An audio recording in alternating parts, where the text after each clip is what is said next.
welcome in today's tutorial where I'll be teaching you about three functions: substring, swapping, and finding.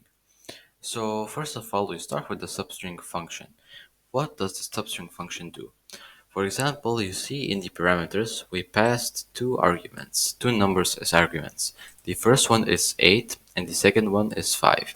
So the substring function gets two arguments, and what it says, the first argument is the starting point from where we're going to start consoling this variable out, and 5 is for how many indexes we're going to console it out.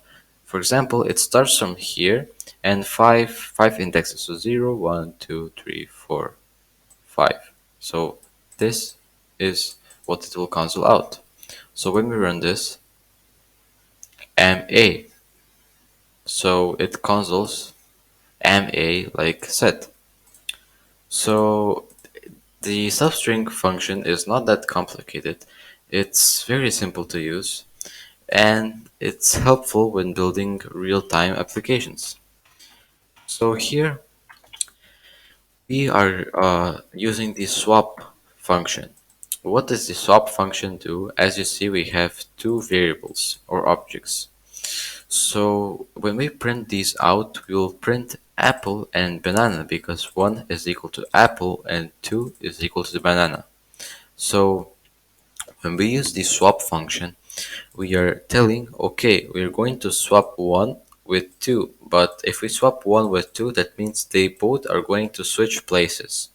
So when we print them again after we swap them, when we see what happens in the console is they change places. So they don't change places. 1 and 2 change value. So as you see, here we have apple banana and here we have banana apple. So like I said, they only change value. Another thing we will cover up in this tutorial is the find and rfind functions. Find basically means the first, for example, we have here AM. The first thing that starts or has AM in these words will be printed out.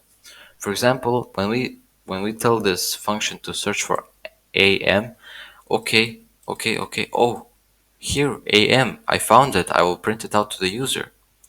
But when we are using rfind, that means reverse find, because find finds the word or the letters that we are searching. It finds them from left to right, and rfind does it from the reverse side, from left to right, or from right to left technically.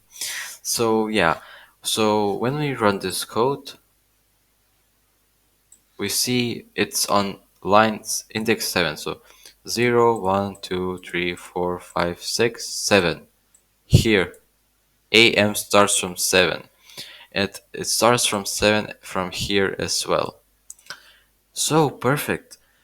That's all I wanted to cover for this tutorial. I hope you understood and see you in the next tutorial.